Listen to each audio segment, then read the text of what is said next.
ये है नेटवर्क 33। दोस्तों, आज की कहानी हमें भेजी है हमारे एक सब्सक्राइबर आरती जी ने। तो सबसे पहले आरती जी, आपका बहुत बहुत धन्यवाद अपनी इस सच्ची घटना को हमारे साथ शेयर करने के लिए। दोस्तों, आपको बता दें, वैसे तो आरती जी ने ये कहानी हमारे ही दूसरे यूट्यूब चैनल इंडार्क पर पोस्ट की थी, मगर हमें ये कहानी इतनी पसंद आई कि हम इस कहानी को आज नेटवर्क 33 पर पब्लिश कर रहे हैं। तो चलिए बढ़ते हैं आरती जी की कहानी की ओर। एक ट्रेन अपने निर्धारित समय से काफी देरी से चल रही थी। कारण था सर्दियों के मौसम में धुंध का अधिक होना। ऊपर से रात का वक्त ट्रेन में मौजूद आरती के नाना जी, जो कि उस ट्रेन के लोको पायलट थे, कि उन्हें एक बार फिर ट्रेन को रोकने का सिग्नल मिला।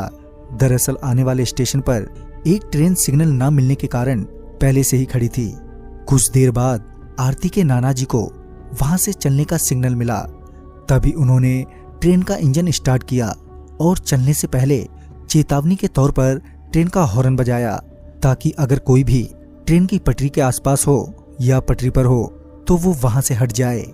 3 बार हॉर्न देने के बाद वो आगे बस चलने ही वाले थे कि उनकी नजर सामने पटरियों पर गई, जहां उन्होंने देखा कि पटरियों पर कोई लेटा हुआ है। यूं तो धुंध की वजह से कुछ साफ साफ नहीं दिख रहा था, मगर ट्रेन की लाइट से पता चल रहा था कि कोई तो है जो सफेद कपड़े पहने पटरियों पर लेटा है। आरती के नाना जी उसे वहां देखकर हैरान थे। कायदे से तो उसे अब तक हॉर्न की आवाज सुनने के बाद पटरियों से हट जाना चाहिए था, मगर वो तो अपनी जगह से टस से मस ही नहीं हो रहा था। आरती के नाना जी ने ट्रेन के विंडो से उसे आवाज देते हुए कहा, अरे भाई, हॉर्न की आवाज सुनाई नहीं दे रही क्या? चलो अब हट भी जाओ पटरियों से। मगर उनके कई बार कहने के बावजूद भी वो वहीं ज्यों का त्यों ही पड़ा रहा। अब आरती के नाना जी को गुस्सा आने लगा था। वो मन ही मन सोच रहे थे कि कैसा आदमी है ये, इतनी तेज हॉर्न की आवाज से भी इसे कुछ फर्क नहीं पड़ा। वो ये सोचते हुए ट्रेन से नीचे उतरे और वो उसकी ओर बढ़े। जब आरती के नाना जी उसके करीब पहुंचे तो उन्हें पता चला कि वो एक 15 से 16 साल तक का लड़का है। आरती के नाना जी ने फिर से उस लड़के से कहा, तुम्हें मेरी ही ट्रेन मिली है मरने के लिए? ये बोलते हुए आरती के नाना जी आगे बढ़ ही रहे थे कि वो लड़का एकदम से खड़ा हो गया। उस लड़के को खड़ा होता देख आरती के नाना जी भी एकदम से रुक गए। आरती के नाना जी अभी उस पर चिल्ला ही रहे थे कि वो लड़का अजीब सी चाल में उनकी ओर बढ़ने लगा। पहले तो वो लड़का अपनी मुंडी झुकाए हुए आरती के नाना जी की ओर बढ़ रहा था। जब वो आरती के नाना जी के करीब पहुंचा तो उसने अपनी मुंडी ऊपर की तो उसकी नजर सबसे पहले आरती के नाना जी के गर्दन पर गई।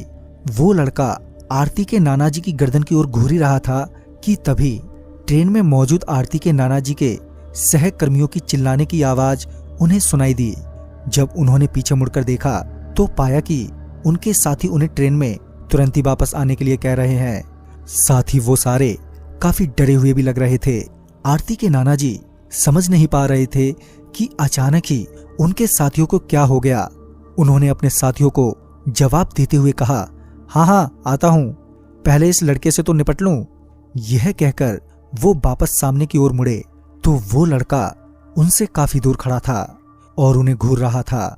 आरती के नाना जी का गुस्सा अभी शांत नहीं हुआ था, मगर पहले ही उन्हें काफी देर हो चुकी थी और वो अब और देर नहीं कर सकते थे। लिहाजन वो वापस ट्रेन के इंजन में पहुंचे, जहां उनके साथियों ने उनसे कहा कि तुम अभी अभी मरने से बचे हो। वो कोई लड़का नहीं था, तुमने शायद उसके पैरों को ध्यान से नहीं देखा। उस लड़के के पैर उल्टे थे। अपने साथियों की बात सुनने के बाद वो एकदम से सदमे में आ गए।